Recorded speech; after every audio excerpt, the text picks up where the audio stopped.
예, 반갑습니다. 리언의 문영석입니다. 반갑습니다. 오늘은 신문 얘기를 조금 하겠습니다. 아침에 경제를 배우고 재테크를 공부하는 방법 중에 제일 좋은 거는 매일 조금씩 신문을 읽는 거예요. 신문을 읽어야 되겠다 생각이 들어서 내가 이때까지 1년 동안 신문을 못 봤으니까 오늘부터 신문을 봐야지. 그리고 밀렸던 신문을 1년치를 볼 거야. 이러기 어렵죠. 그래서 아침, 점심, 저녁 먹듯이 매일 반복적으로 하루에 10분에서 15분 정도 시간을 내서 신문을 보는 게 재테크를 하는 가장 좋은 방법이에요.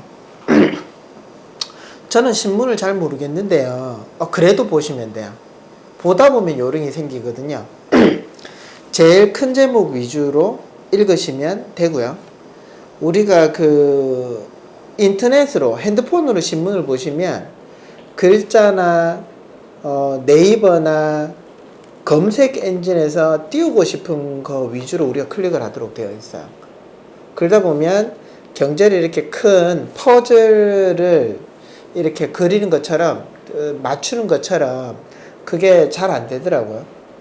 그래서 저는 신문을 매일 보는 거를 권해드리고 거기에서 오늘 가장 큰 이슈가 되고 앞으로 터닝 되는 게 어떤 게 있을까 이런 거를 제가 오늘 말씀을 좀 드리고 싶어요. 오늘 신문이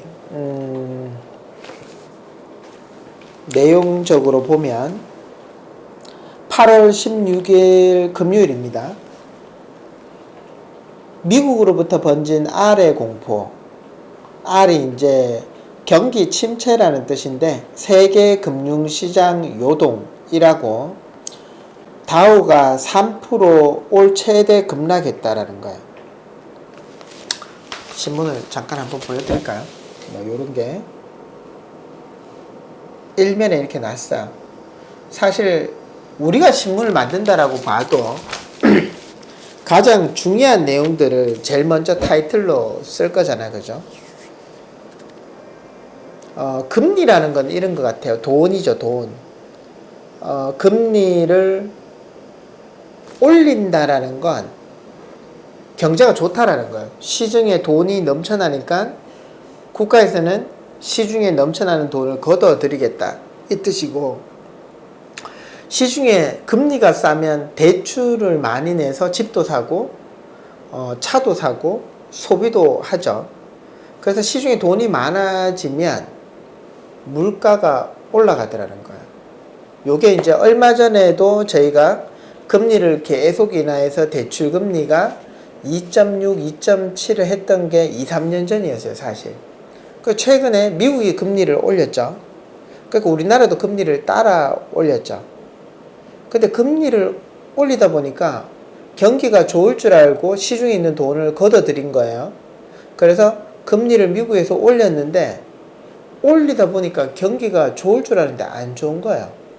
그래서 미국에서 금리를 다시 인하하기 시작했죠.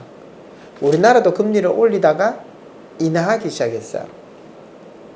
근데 R의 공포라고 생각하는 이 기사를 보는 순간 금리는 앞으로 많이 떨어질 수 있겠구나 이 생각이 듭니다.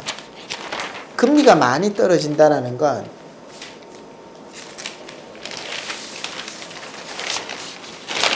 한번 볼게요.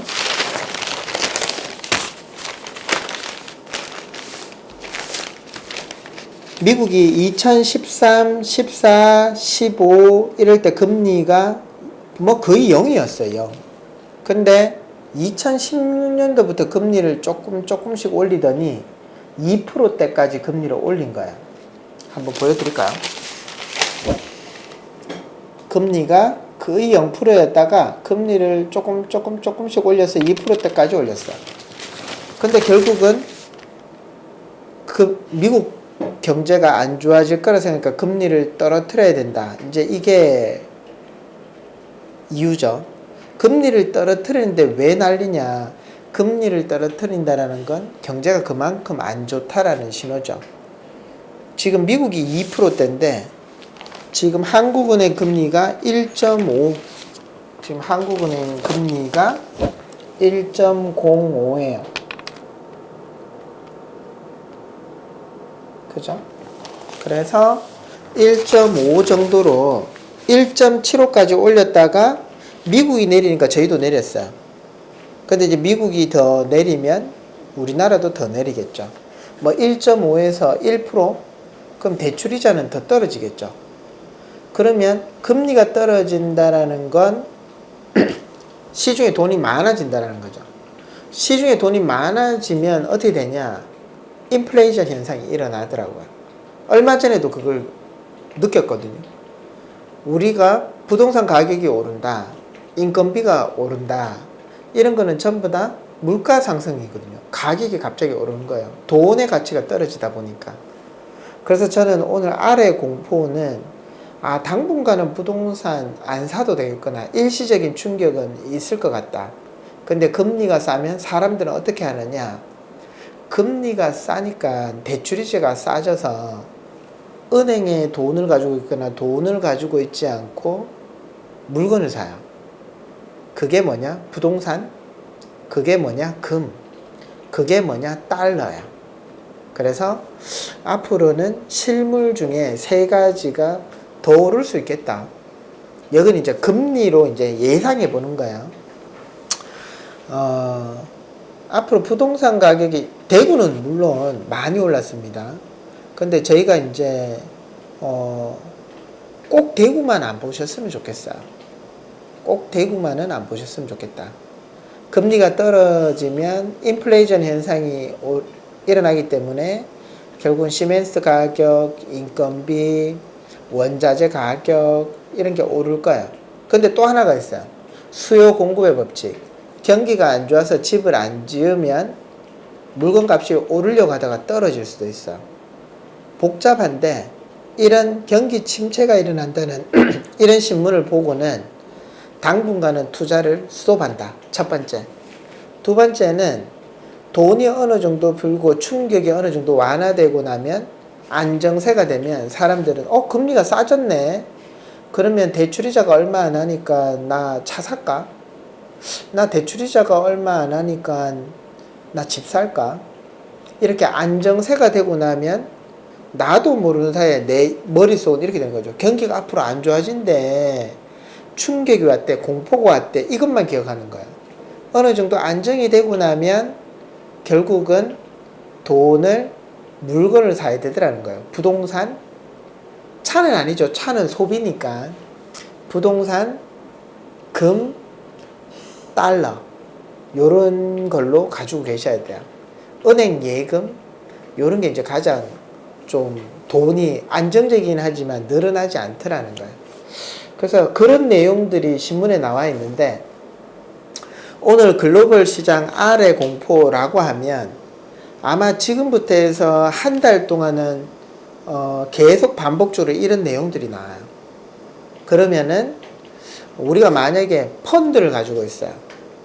뭐 예를 들어서 브릭스 펀드를 가지고 있습니다. 그러면 앞으로 이때까지 브릭스 펀드가 좋았고 미국 펀드가 좋았고 우리나라 펀드는 이렇게 좀 떨어졌고 이러면은 내가 브릭스 펀드를 지금 한번 확인해 보시는 거예요. 은행에. 근데 수익이 났어. 그러면 이렇게 한번 정리하시는 거예요. 그래서 현금으로 가지고 있다가 브릭스 펀드는 앞으로 이제 조금 조정받겠네. 많이 올랐으니까. 근데 우리나라 주식은 많이 떨어졌죠. 그러면 브릭스 펀드를 사는 게 좋을까요? 우리나라 펀드를 사는 게 좋을까요? 보면 저는 우리나라 펀드 이제 사야죠. 조금씩 매달 반복적으로. 그죠? 이런 식으로 돈에는 큰 시그널 변곡점을 줘요. 변곡점에 가장 큰 게 저는 금리입니다. 금리가 높으면 아무리 좋은 땅을 사도 내 돈으로 다 사는 게 아니라 대출을 가지고 있어요. 근데 금리가, 대출이자가 내가 3%의 땅을 샀는데 금리가 7%예요. 그러면 이자가 부담스럽네? 그럼 팔게 되어 있죠. 근데 제가 금리를 5%로 땅을 샀어요. 부담스러운데 샀어. 근데 대출이자가 5%가 아니고 2%로 변동금리로 바뀌었어요. 그럼 내가 팔 이유가 없죠. 내가 감당할 수 있는 이자를 가지니까. 이런 것처럼 부동산에서 가장 큰 건 대출 이자들하는 거예요. 그래서 금리가 오르다가 미국이 이제 아까 보여드린 것처럼 금리가 거의 제로 금리에서 2%까지 올랐으니까 아 우리나라도 금리를 올릴 거야. 그래서 올렸는데 미국에서 떨어뜨리면 우리도 떨어질 이유가 어느 정도는 명백하다는 거예요. 그래서 최근에 우리나라가 5년 동안 부동산이 제일 많이 오른 걸로 보면 단연컨대 제가 봤을 땐 대구가 세 손가락 안에 드는 것 같습니다. 그래서 꼭 대구일까? 근데 모르는 지역을 하려면 무조건 싸다고 사는 게 아니라 지금부터라도 대구를 대체할 수 있는 지역들도 공부를 조금씩 하시는 게 맞다고 봅니다.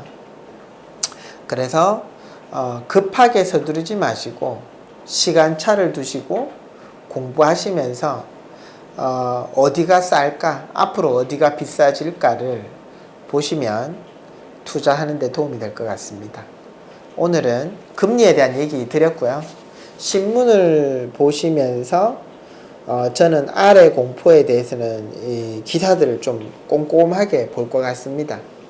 그리고는 뭐 다른 얘기들이 있는데 다른 거는 제가 이제 신문을 오늘 아침에 쭉 보니까 다른 건 크게 중요한 게 없더라고요. 뭐 재건축에 대한 얘기, 분양가 상한제 뭐 이런 얘기 나와 있는데 그걸 물으시는 분들도 카페에서 있는 것 같은데 일단은 투기과열지구로 정해졌죠. 그래서 대구 같은 경우는 수성구인데 그것도 이제 대상이 될지 안 될지는 또 봐야 되는 거라서 그건 제가 또 자세히 공부를 좀 해서 제가 또 말씀드리도록 하겠습니다. 오늘 제일 중요한 거는 사실은 앞으로 금리가 떨어질 수 있겠다.